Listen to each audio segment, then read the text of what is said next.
Bienvenidos a Radio Uruguay, bienvenidos a La Máquina de Pensar. ¿Cómo andan? Espero que anden bien. Arranca La Máquina de Pensar. Estamos aquí en una semana que va a estar dedicada parcialmente a Carlos Real de Azúa. Arranca con Gustavo Germán en controles de emisión y que tenemos un nuevo piloto en el control de emisiones de La Máquina de Pensar, que ya mismo lo voy a hablar, pero quiero decir simplemente que vamos a darle la bienvenida a Roberto Prato. Roberto Prato, ¿cómo andás? Muy bien, por suerte. Un hombre que supo estar varias veces, por lo menos en 2 columnas en La Máquina de Pensar. No, sí. No mucha gente puede decirlo. ¿No? Haciendo poesía y haciendo cine. Y haciendo cine, sí. La idea de conversar con vos es un poco para seguir la semana pasada que se la dedicamos a Carlos Real de Azúa y que de alguna forma quedó corta, ¿no? Porque hubo mucha más gente, ¿no? Falta Gerardo Caetano, falta el sobrino Santiago Real de Azúa que vive en Estados Unidos y bueno, iba a faltar otra gente más que se fue sumando al final. Y bueno, y está Roberto Prato para hablar de algo que quizás no hablamos mucho durante la semana pasada, que es la parte de estética literaria. Vos lo tuviste como profesor, sí, como docente, claro, en introducciones a la estética literaria ya en el IPA. ¿O? Sí, lo tuve, y lo tuve, era una, como decía Albistur el primer día, ¿no? Uh-huh. Es una materia que se llamaba Introducción a la Estética Literaria, sí, y que en el primer plan del IPA, que fue desde que se fundó en el año 50 hasta el 77, esta materia estaba en segundo año. Uh-huh. Y era una materia impresionante, una materia que tenía, no sé, alrededor de 68 ítems, más o menos, como para poder que eran, no se podía, ni Díaz, ni José Pedro Díaz en literatura universal de tercero, llegaba a tanto, ¿no? Hecha por Carlos Real de Azúa. Inventada toda por él, sí, absolutamente sí, toda por él. O sea, era un planteo bien claro de la capacidad que tenía él como para poder pensar todo lo que se podía pensar acerca uh-huh. de la literatura y de sus cuestiones estéticas, todo el replanteo y planteo y recontraplanteo de cada tema posible, uh-huh. inventado por él y ordenado por él, y dividido por él en bolillas, subbolillas, 311, 311A. Sí. Era impresionante, ¿no? Ahora está subido eso en Anáforas, en fic.edu.uy. El viernes estuvimos hablando con Lisa Bloch y escanearon precisamente ese plan que me estás diciendo vos, donde uno va leyendo y se sorprende, ¿no? Digamos, la literatura como acción, después de repente las sinonimias de no sé qué. Eso lo había, además una cosa importante es que, claro, a partir de que entró Lisa, uh-huh. En el año... Lisa fue profesora mía también. Uh-huh. No profesora, pero sí me examinó. Uh-huh. Hubo un momento en que Real de Azúa estaba de viaje, porque en el IPA había un sistema de agregaturas, que era una especie de práctica docente, y que hacían Lisa y Enrique Fierro. Uh-huh. Entonces, cuando no estaba Carlitos, estaban ellos dos. Y Lisa cuando empezó, cuando Real de Azúa murió, en el 77... Uh-huh. Lisa tomó a cargo en el nuevo plan esa introducción a la estética literaria, pero que se dividió en 3. O sea, teoría 1, 2 y 3. Lo que él había dado en un año, Lisa lo partió en 3, cosa que me parece mucho más didáctico y además tenía en cuenta la diferencia de niveles que hay de un año al otro, claro, ¿no? Claro. O sea, nosotros estábamos en segundo, éramos unos guachos de 19, 20 años que teníamos toda la sabiduría literaria ahí. Y no todo se entendía, te puedo asegurar que no. Bueno, eso es lo que yo le planteaba a Lisa. Bueno, Lisa me decía, y al propio Albistur, ¿no? De que no, su estilo no era de concluir en algo específicamente. No, en las clases, pero te abría un montón de interrogantes de todo tipo, y vos recién te enterabas más o menos de cómo era eso cuando ibas a preparar el examen. El preparar el examen, por lo menos en mi caso y en muchos de nuestra generación, lo dábamos cuando estábamos en cuarto, ¿no? Lo dábamos mucho después, porque como no era previa de nada, uh-huh. Uno lo podía dar cuando ya había terminado o cursado casi todo, y cuando uno tenía un poquito más de conocimiento de algo y podía entender eso. Uh-huh. Yo los apuntes, hay unos apuntes que andan circulando por ahí, aparte de que se subieron al FICLAS, el primer programa, sí. Los apuntes están... los hizo formación docente. Ajá. Hace más de 10 años, con unos apuntes que se habían sacado en mi generación y que no dan la pauta de lo que eran las clases de Real de Azúa, porque son una cosa mucho más calma, ¿no? Como que bueno, esto es así, esto es así. Y él no hablaba así, él tenía un sistema de, además, concentrarse y mirar un ángulo del salón y empezar a pensar, bueno, esto, empezar a tartamudear y a encontrarle vueltas al concepto que estaba dando. Y eso nadie sacaba apuntes, porque eso era un divague, que después te dabas cuenta que era lo de verdad. No, pero aparte digo, lo que implicaba es que ninguna clase fuera igual a la otra, digamos. No, por supuesto. Vos la estaba pensando en ese momento, digamos. No. Después cuando pasaba los apuntes, ahí te dabas cuenta de cuánta cosa había mencionado y un saber que era enorme, con ciertas cosas que a él le parecían más importantes que otras, que si vos lo vas a ver ahora, a lo mejor puede ser, claro, la bibliografía estaba clavada en 1960 y pico, claro, o una obvio, cosa así. Obvio. Pero él había leído todo lo que había. O sea, todo lo que había pertinente para eso. Libros que yo le agradezco muchísimo que me haya introducido ahí, y que él conocía de pe a pa, y que se daba cuenta de qué implicaban, y que, digo, además como él conocía muy bien la teorización literaria en Latinoamérica, ¿no? Y en el Uruguay. O sea, sabía muy bien el pensamiento, eso que después lo llevó, o después no, al mismo tiempo lo estaba llevando a ciencia política, ¿no? Él hacía como una especie de puente entre el pensamiento literario y el pensamiento histórico y de lo que se llamaba historia de las ideas. Él no daba historia de las ideas, daba ciencia política, Es ¿no? como buscar también, digamos, te pregunto, la historia, la sensibilidad de cada época también. Sí, y lo sabía muy bien. Que previo a que existiera eso en la historiografía. No, y claro, Porque eso ocurrió hizo a fines de los 70 en Francia, que es historia de las sensibilidades o historia de las mentalidades también. Después lo que agarró Barrán después en los 80. Que no fue alumno directo de él, pero que era un devoto seguidor. Es ¿no? la idea de que la historia no solamente son los hechos, sino la cultura, la literatura, claro, que es lo que va generando la historia de mentalidades, de sensibilidad. Y eso fue lo que hizo con el 900 uruguayo en la revista Número, el aura espiritual, o no me acuerdo cómo se llamaba, el aura espiritual del 900, que era recorrer todo lo que había entre Reisig, Reyles, Rodó, María Eugenia Baferreira, etc., que era un periodo muy fermental, pero que al mismo tiempo había sido muy, muy disperso. Pero uno había agarrado todo y se daba cuenta de qué elementos había ahí que daban vuelta de un lado para el otro. Y todo tenía que ver con el ámbito, ¿no? Sí. Sin saberlo, muy probablemente, cuando Aldo Mazzucchelli escribió sobre Rey Sig, tomó cosas de eso, es decir, a través de Lisa, ¿no? Porque Lisa fue profesora de él. Claro. Y esos conocimientos, bueno, pero por más que, digo, yo después fui profesor de esa misma materia en el IPA, ¿no? Sí. Durante 18 años di Teoría Literaria 1 y 2 en el IPA, cuando cambió el plan otra vez, y entonces estaba en primero y segundo, que eran todas cosas sacadas de él. A mí, yo te escucho y digo, pues, dos cosas con respecto a Carlos Real de Azúa.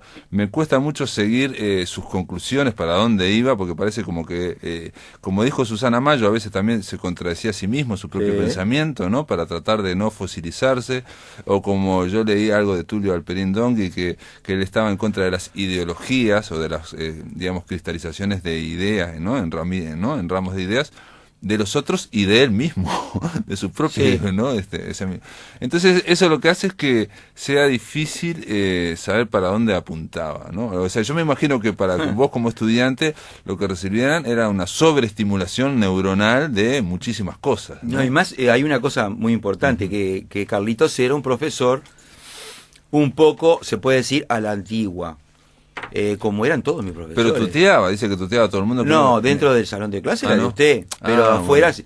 Pero digamos, yo me acuerdo perfecto, mis profesores de literatura en el IPA, que eran todos maravillosos, o una cantidad, entre otros el propio Albistur. Albistur era un tipo más moderno, pero los otros, los tipos de la generación del 45, como Real de Azúa, no hacían ni media pregunta en clase. O sea, imagínate que... se ponían a hablar y... o sea, Real de Azúa tenía una clase de 3 horas seguidas. Y hacía un corte ahí. En esas 3 horas el tipo hablaba. Y decía que hablaba de tal cosa, hablaba de tal otra, empezaba con otro tema, seguía. Y nunca jamás preguntaba. O sea, entendieron ¿y usted qué opina? ¿Y nadie levantaba la mano tampoco? Nadie. Además, si alguien levantaba la mano, se la cortaba. Yo qué sé, no sé, pero digo, no se usaba. Por el nivel también que estaba manteniendo él. No se usaba, yo qué sé, digo, como cosa de la época. José Pedro Díaz, que era de la misma generación que él, me acuerdo que una vez una compañera mía levantó la mano y estuvo con la mano levantada no sé cuánto tiempo porque él no le dio la palabra nunca. Entonces Real de Azúa lo que hacía era plantear preguntas de vez en cuando y después contestarlas él. O sea, contestaba el mismo, ¿no? Claro, una vez me acuerdo hasta ahora, una vez que estábamos hablando de la parte final en la parte final del programa, que era literatura e ideas, ideología, cosmovisión y Weltanschauung y no sé cuánto en la literatura y en el arte. Entonces le digo, ¿ustedes saben lo que es el esnovismo? Nos quedamos todos mudos. Claro. Y vino el recreo, se fue para afuera, pasaron 10 minutos, volvió y dio la respuesta. Adhesión inauténtica a valores prestigiosos. Y nos mató. O sea, no era... el tipo lo había sacado de él mismo y de leer un montón de cosas. Fue un tipo que leía, pero no repetía lo que leía. Era su lectura personal de lo que leía. Y me quedó, esa definición me quedó como inamovible, ¿no? Claro. Él llegó a esa definición. Sí, de leer una cantidad de teóricos ingleses, franceses, sobre todo ingleses, que él leía mucho, ¿no? No es que leyera en inglés mucho, pero conocía muy bien la bibliografía de todos los países del mundo, ¿no? A mí me llegó un trabajo, lo comenté la semana pasada, de Jimena Espeche, una investigadora argentina, pero que nació acá en Uruguay, que habla de Real de Azúa, de Quijano y de una tesis, ¿no? Y de Metol Ferré, y cuando habla de Real de Azúa me llamó la atención porque hace una especie de paralelo con Borges, ¿no? En cuanto a estar en la esquina del mundo, estar en la esquina del mundo, tener una gran erudición, una visión cosmopolita, pero estar en la periferia, digamos, y de si se podía opinar, si se podía hablar, y bueno, como que los dos estaban hablando. Claro, y además, cosa que nosotros no teníamos una idea muy vaga en ese momento de toda la actividad intelectual extra de Carlitos, o sea, hasta que yo entré al IPA, él había dado 2 materias en el IPA, 2 señoras materias. Una que era Introducción a la Estética en segundo y después en cuarto daba Literatura Iberoamericana. O sea que tenía que estar al día con literatura iberoamericana desde Sor Juana Inés de la Cruz hasta Rulfo, yo qué sé. Y no sabíamos, o teníamos una idea muy vaga, de todo lo otro, o sea, de ciencia política, de el Impulso y su freno, que lo habías publicado en el 64, nosotros no lo sabíamos, eso o lo sabíamos muy vagamente, y tampoco teníamos idea de su trabajo enorme en Marcha, o sea, de todo lo que había hecho en Marcha de manera muy esporádica, es cierto, nunca fue un tipo que estuvo mucho tiempo en ningún lado, pero que había trabajado y había polemizado con todo el mundo, etcétera. Ni tampoco sabíamos de todo ese otro lado de árbitro de básquetbol, de Tabaré, que fue el Tabaré, o que era fanático de no, que fue árbitro, fue árbitro de básquetbol árbitro de segunda de ascenso durante un tiempo, al mismo tiempo que nos daba clase a nosotros de estética, ¿no? Sí, nosotros en realidad hicimos la Semana Real de Azúa porque era para que Peñarol saliera campeón. Claro, porque era muy hincha de Peñarol y de Heber Pinto, y escuchaba los partidos, etcétera, ¿no? Digo, todas cosas que nos fueron llegando muy en cuentagotas. Nosotros lo que veíamos era el tipo que nos daba estética. A mí no me dio Iberoamericana, me dio estética, ojalá me lo hubiera dado, pero me dio estética. Y toda esa actividad febril del tipo desde los años 30 hasta que se murió es como excepcional para el Uruguay, ¿no? Yo creo que, además, porque era un tipo que, a diferencia de otros, de la generación del 45, que eran señores profesores y señores ensayistas y que formaron el gusto del Uruguay. Críticos, formaron el gusto del Uruguay, formaron los parámetros críticos del Uruguay. Real de Azúa no estaba solo en eso.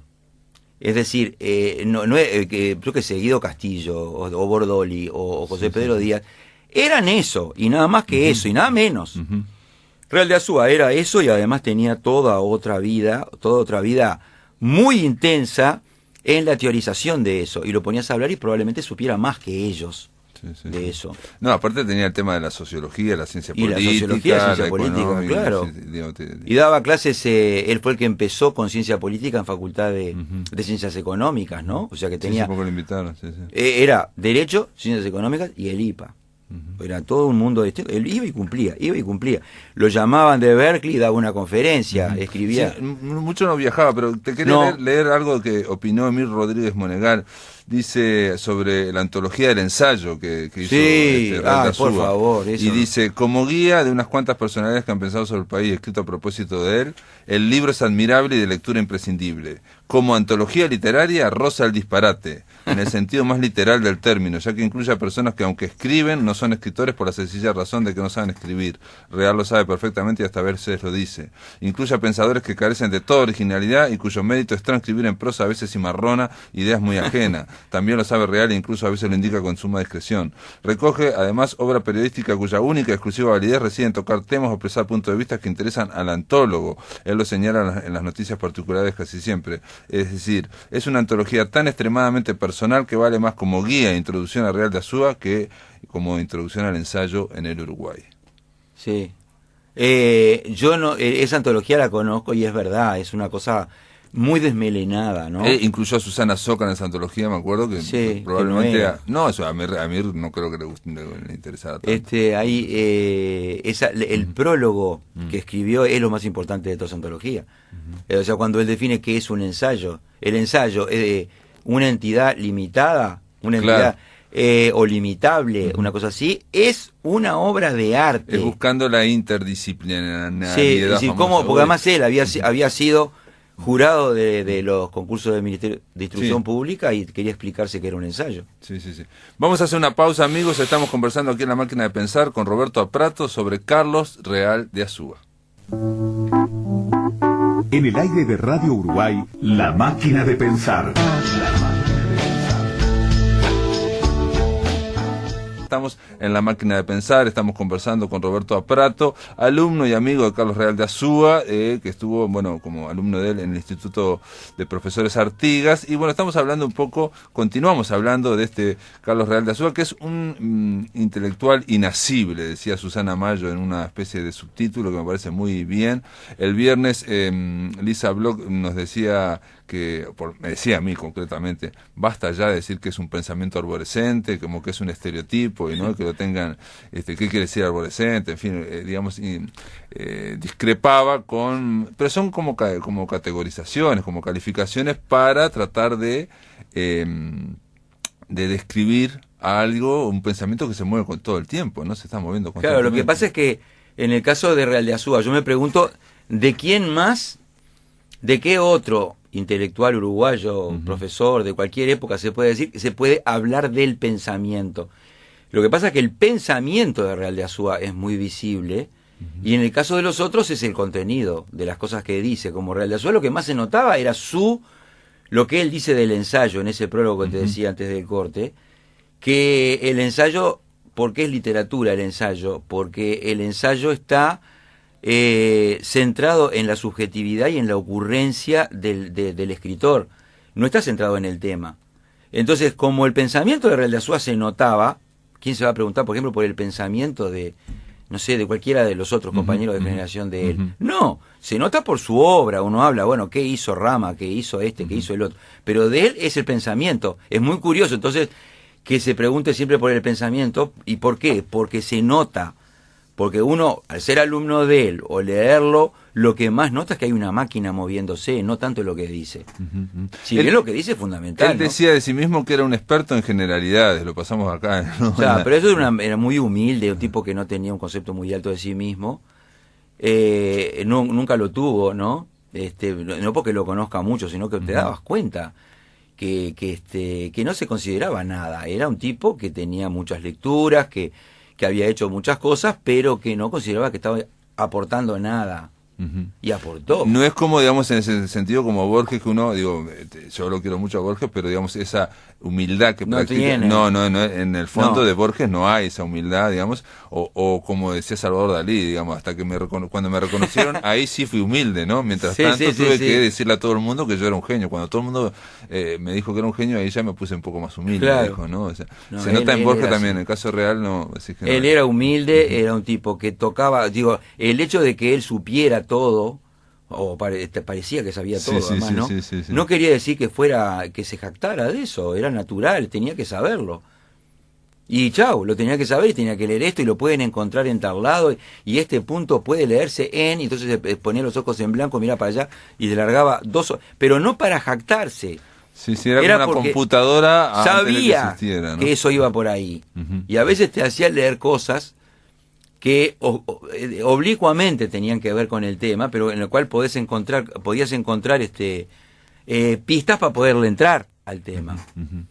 Otra autodefinición de él que quizás dice, quisiera ser aguja de navegar diversidades, Sí. y no la artificiosa construcción de un corte realizado en la historia. Otra vez de nuevo la idea de oponerse, digamos, a lo que está concluido, ¿no? A lo que está... Por supuesto, no hay nada cerrado. Y que de alguna forma, digamos, el siglo XX iba hacia ahí, digamos, ¿no? Digamos, la muerte del autor, y la crisis del autor, todo Sí, eso, ¿no? sí, sí, sí. A lo que no lo concluido, ¿no?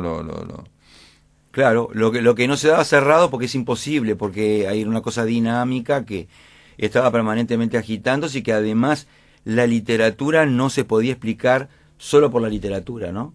Bueno, eso es algo también que... Sabía mucho de cine Claro, también, que tiene ¿no? que ver con el Renacimiento y tiene que ver con la idea de no caer en la especialización, que es otra forma también de obliterar, de concluir, Ahí ¿no? está lo que yo te decía de los otros y él. Ujú. Estaba especializado en muchas cosas y Exacto. sabía, y vos, yo no sé nada de lo que, el libro que era más famoso de él en esa época era El Patriciado Uruguayo, ¿no? Ujú. El Patriciado Uruguayo y El Impulso y su freno y después aparecieron todas más. Pero en ese momento, lo único que yo me acuerdo que tuvimos que leer, no para estética, sino para otra materia, para sociología, que era la que nos daba Daniel Vidar, fue un cuaderno de él en una colección que él ayudó mucho a formar, que fue Nuestra Tierra. Ah, Nuestra Tierra, sí, sí. En Nuestra sí. Tierra él tuvo muchísimo que ver, y él escribió un cuadernito ahí que era maravilloso. Que era Añón estaba en esa... Sí, en Nuestra Tierra. La clase dirigente. La clase dirigente era una obra maestra por otro lado. Él ayudó mucho a eso, pero digamos, estoy seguro que si alguien le hubiera preguntado algo, como alguien le preguntaba fuera por algún autor del programa de estética, estoy seguro que sabía toneladas de todo lo que estaba dando, de sociología, de ciencia política, de todo lo que había por ahí. El tipo lo había profundizado ya desde hace años. Te pregunto algo que tiene que ver con la memoria, no sé si digo, porque uno cuando asiste a estas clases de profesores, siempre de alguna forma sale, por más que no salga con una conclusión, sale con afinidades, predilecciones, Sí. digo, uno sabe para qué lado, digamos, a ese profesor queda fascinado y de hecho contagia esa fascinación, ¿no? Uno queda Claro. con las neuronas totalmente... ¿Y cuáles eran los autores que a vos te parece que a él le gustaba, que le fascinaban? Y bueno, por ejemplo, uno que ya ahora pasó de moda en el sentido de como esteta, y que era un novelista, que era André Malraux.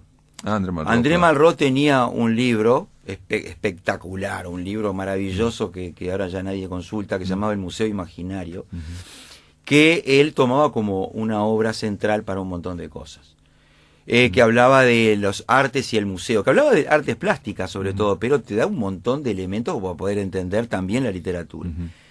Otro que era El espejo y Perdón, la lámpara. y André Malraux también era el escritor polifacético, ¿no? Sí, Era claro, novelista, que había ministro ido de Cultura, a la Guerra Civil a Española. y después estuvo en Sí. Indochina, también en la guerra de Indochina, Sí, sí, sí, sí. es alguien, un aventurero que aparte... Del espíritu, exactamente, también. iba saltando todas las alambradas. Y después El espejo y la lámpara, que todavía se sigue dando, que yo lo usé mucho en el IPA, que es un libro de teoría literaria específicamente, que para entender el pasaje de lo clásico a lo romántico, ¿no? En la literatura inglesa fundamentalmente y alemana, que él lo tenía como un gran intelectual y que había que leer. ¿Y de quién es el espejo de la... Abrams, de M. Abrams. M. Abrams. Pero así como te puedo decir un montón. Dewey, yo qué sé.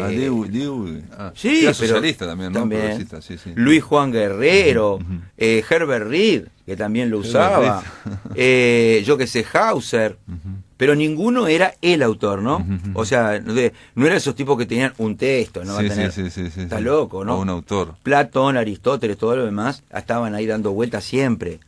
Estaban siempre como referencias, pero digo, para explicar algo, yo me acuerdo cómo al llegar a una bolilla muy especial que a mí me encantaba, que a mí me encantó, que fue la que hice en el escrito del examen de él, que fue el personaje y el arquetipo y el símbolo, el mito, no sé cuánto, no sé qué, el tipo usó Jacobi el otro. Mirá. Y cómo nos hizo entender el tema del tipo y el arquetipo en literatura a través de un cuento de Onetti, que yo no sé si lo había leído, me parece que no, que me lo hizo leer y lo hizo entender, o sea, por qué se podía aplicar. Entonces decía al pasar, ustedes vean en Jacobi el otro de Onetti como el tema no sé qué, y o sea, te abría un camino que no era el que estaba previsto por la bibliografía, ahí no decía nada de Onetti. Claro. Y aparte Onetti lo había publicado en eso, fue también muy reciente, el 60 y pico, ¿no? 60 y pico, 64, pero lo conocía desde toda la vida, ¿no? Y tuvo que ver también mucho con otra cosa que nos formó como estudiantes y a toda mi generación, que fue Capítulo Oriental, que fue aquella serie de fascículo y librito, ¿no? Es decir, era un compendio con fascículo y librito, en el cual eran editados en Argentina pero que tenían firmas uruguayas, ¿no? Sí, todavía se pueden comprar. Yo compré ayer uno de él a en la 15 feria. pesos. Sí. Clasicistas y románticos, que es que empieza con esas frases tipo Carlitos de la literatura uruguaya empezó por no existir. Es decir, porque antes de llegar a Cuña de Figueroa y a Bartolomé Hidalgo no había nada, y sin embargo había gente acá, el siglo XVIII, ¿no? Pero digamos, era una fuente inagotable de conocimientos. O sea, vos lo hablabas con él afuera de clase, y yo me acuerdo perfecto que un día me recomendó a mí, que estaba solo ahí, me dijo, ahí tuteaba, ¿no? Vos tenés que leer a Italo Calvino. Italo Calvino no lo conocía ni nadie. O sea, no era. En el año 70, ¿quién andaba con Italo Calvino? Claro.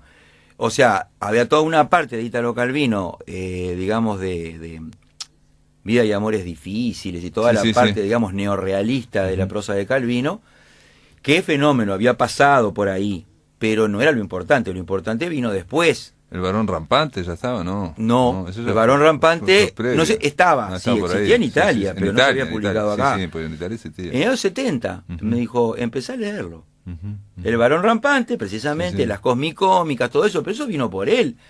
No había pasado por la prensa uruguaya como para que lo criticaran ni por nada por el estilo. Después empezó. Él era un tipo que alentaba gente, ¿no? Que le daba fuerza a la gente para pensar en alguna de las tantas direcciones a que mandaba el pensamiento. A mí me ayudó muchísimo. O sea, yo tengo que hacer una selección de los profesores del IPA que me formaron, uno del cual ya hemos hablado, que es Medina Vidal, y otro es él.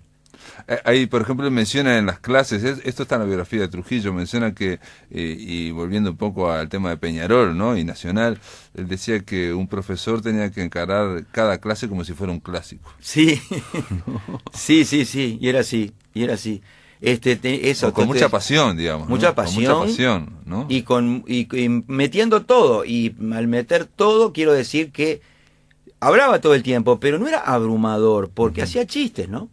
Porque en el medio de todos esos desvíos hacía chistes. Claro, porque, perdón, vos tuviste a Medina Vidal, que era otra cosa, ¿no? Era otra cosa. Ese nivel era de otro, digamos, era como una tendencia hacia la élite, ¿no? Sí, y que tampoco se entendía del todo. Sí. Pero era una maravilla absoluta cualquiera de los dos, ¿no? O sea, que nos formaban realmente, no que nos daban información solo. Claro. Te exigían el cerebro. Exacto. Sí. No, es cierto que uno sale con una especie de masaje neuronal a toda velocidad, ¿no sabe?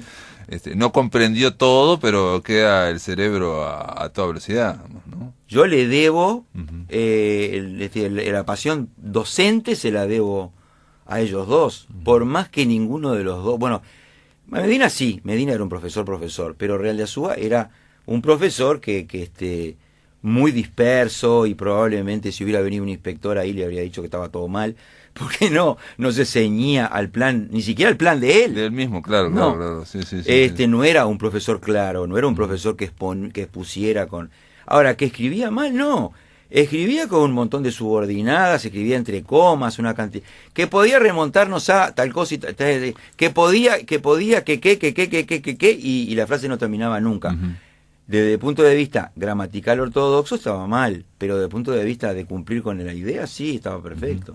Bueno, pero esa cantidad de subordinadas vos también la tenés en algunos... La tengo, en algunas cosas tenés, en ¿no? buena parte. Esa gran capacidad para... Bueno, me acuerdo en aquel, ¿no? Bueno, siempre me olvido el título del libro, pero... Como si fuera poco, ¿no? Como si fuera poco, no. Sí. No, uno de poesía, futuro...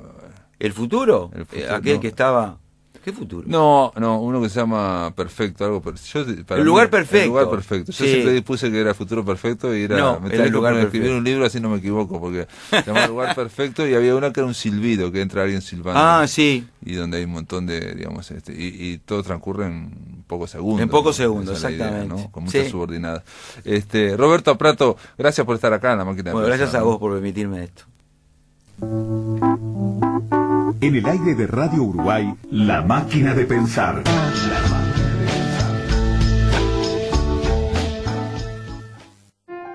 En casa aprendemos que crecer se consigue con responsabilidad. Decí yo ahorro y aprovecha este aguinaldo para ahorrar y empezar a conseguir la tuya. Te damos hasta el 90% del valor de tu casa. Y con la tasa más baja. Todo empieza por casa. Y nosotros hacemos todo para que tengas la tuya.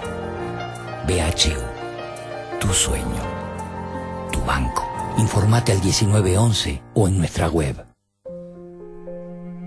Cuando nuestras hijas nos cuentan que tienen un compañerito que les dice cosas y las golpea, no miremos al costado. Y mucho menos le digamos, si te pegues porque gusta de vos. O si te pelea, gusta de vos. No, eso no es así. Para erradicar la violencia hacia mujeres, niñas, niños y adolescentes, tenemos que construir relaciones igualitarias. Hay conductas que producen y consolidan la violencia de género. #Uruguay sin violencia de género. Una campaña de Presidencia, InMujeres y Red Uruguaya contra la Violencia Doméstica y Sexual.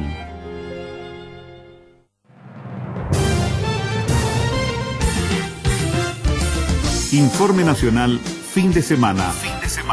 Domingo a las 12 y a las 18 por Radio Uruguay y Emisora del Sur.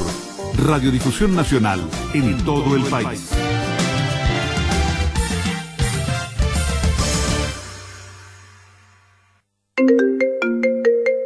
Ahora, para comunicarte con todos los programas de Radio Uruguay a través de WhatsApp, marca 09201 1050. Piero Gamba vuelve para dirigir la Orquesta Sinfónica, interpretando la novena de Beethoven, un concierto que cierra su brillante temporada 2017 junto al Coro Nacional y destacados solistas. Viernes 15 de diciembre, 20-30 horas, en el Teatro de Verano. Entradas desde 150 pesos a la venta en Ticantel y las boleterías del auditorio. La Sinfónica, tu orquesta. Somos Radio Uruguay, 1050 AM en Montevideo y sus repetidoras en FM 103.9 en Colonia, 100.1 en Bella Unión, 98.7 en Artigas, 104.3 en Salto, 103.5 en Paysandú, 92.1 en Mercedes, 92.7 en 33, 102.9 en Fraiventos, 106.1 en Minas, 103.7 en Tacuarembó y 105.1 en Durazno. Emisoras de Radiodifusión Nacional del Uruguay.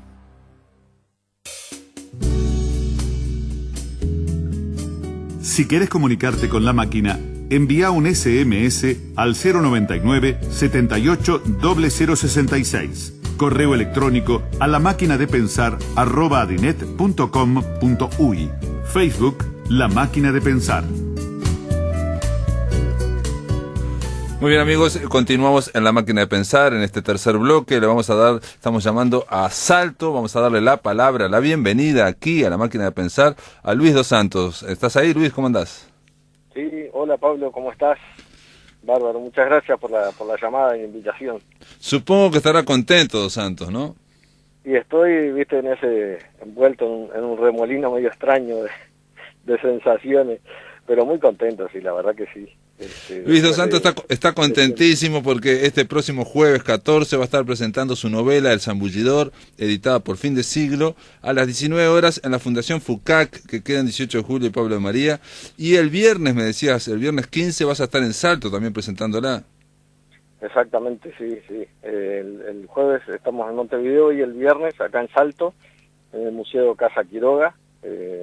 Va a ser a las 20-30 horas y la van a presentar a la novela los maestros Roberto Agulla López y la doctora Patricia Nava. Perfecto, o sea que para los amigos que nos están oyendo allá en Salto, bueno, es el viernes en la Casa Quiroga a las 20:30 y los amigos que nos escuchan acá en Montevideo es este jueves a las 19 horas en la Fundación FUCAC. El Zambullidor es me gustó porque estuve leyendo un artículo ahí que hablaba sobre Zambullidor y sobre vos, y te ponían como escritor artiguense salteño, o salteño artiguense. Está brava esa, ¿no? Está brava, ¿no?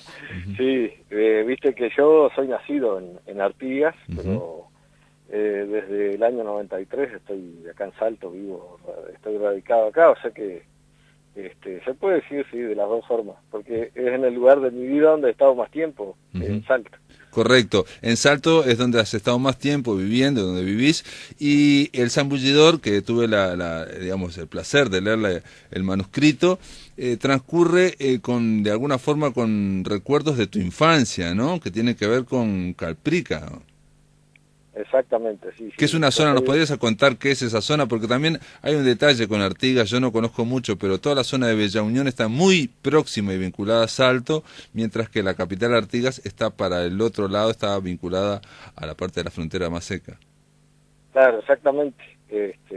Incluso en el tema del idioma te das cuenta claramente, ¿no? En Artigas se habla más portuñol, por ejemplo, por la cercanía con la frontera de Brasil. Claro. Yo soy de un pueblo que está, vamos a ubicarlo a 15 kilómetros de Bella Unión, sobre la orilla del río Uruguay, en el corazón de los cañaverales. Soy ahí, he nacido ahí, y creo que vamos a llamarle mi mundo literario, sustento literario es un poco de la zona. El Zambullidor, bueno, exactamente no dice dónde transcurre, pero se puede inferir perfectamente que es una novela que está ambientada en mi zona, en mis recuerdos de infancia. Yo cada vez que escribo vuelvo a mis raíces. Y bueno, es una novela corta, yo creo que es una novela corta que, digamos, como núcleo central trata de la historia de un niño que un día descubre que su padre tiene el don o la maldición de poder encontrar ahogados. Significa que estamos hablando del litoral norte, estamos hablando al norte de Salto, por llamarlo de alguna forma, donde está el río Uruguay.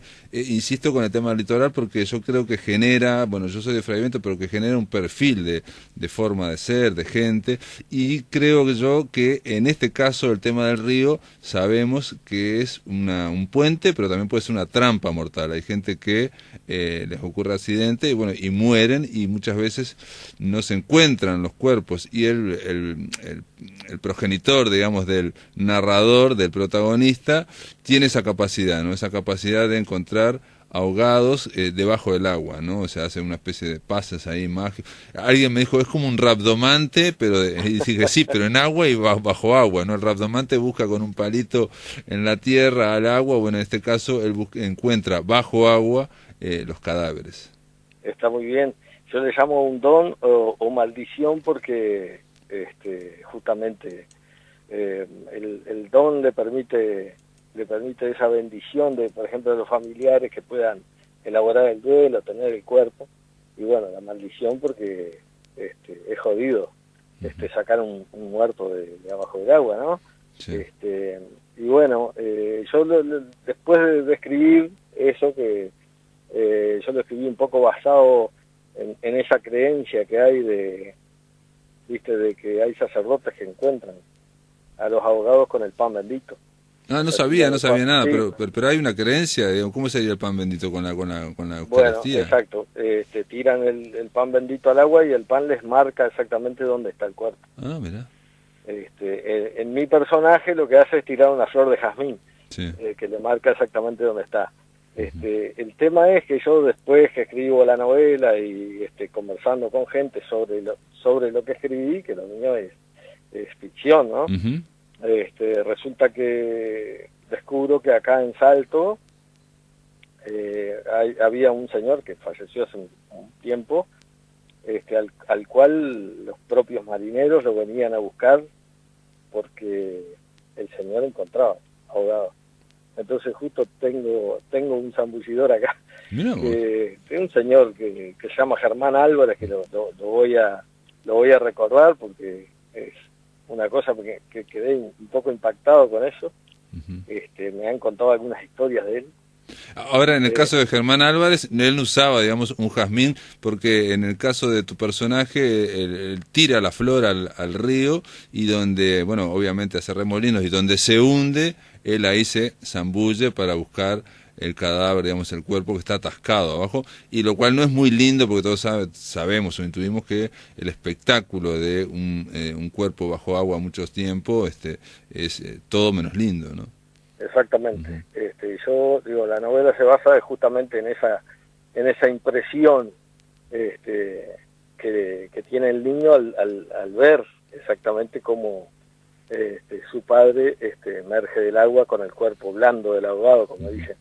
Y a partir de ahí la novela se desarrolla sobre todo en esa falta de comunicación que él no entiende que tiene con su padre y con su entorno. Y bueno, más o menos por ahí anda no, y cosa. es El Zambullidor es una novela podríamos llamar, de novela de formación, lo que se llama, o de iniciación, que es cuando vemos con el protagonista, es una novela que comienza con un protagonista joven, digamos, ¿no? Y con estas complicaciones con los padres. Eso es parte de la novela formación, el tema de tener que chocar con los padres para poder salir a caminar el mundo y descubrir el mundo, y bueno, también chocarse con el mundo. Pero perdón, te interrumpí, señor Germán Álvarez, ¿cómo encontraba los cadáveres? Bueno, ahora que sigo conversando con la gente, él era muy conocedor del río en primer término. Obvio. O sea, eso es fundamental, sí, que ya venía de su padre, que era muy conocedor, vivieron mucho tiempo a la orilla del río, entonces se hicieron totalmente conocedores. Pero también usaba un pan bendito. Yo estimo que es justamente para ver hacia qué lado van las corrientes. Lo del pan bendito puede ser un poco sobrenatural o creencia, pero usaba el pan bendito como lo usan algunos sacerdotes.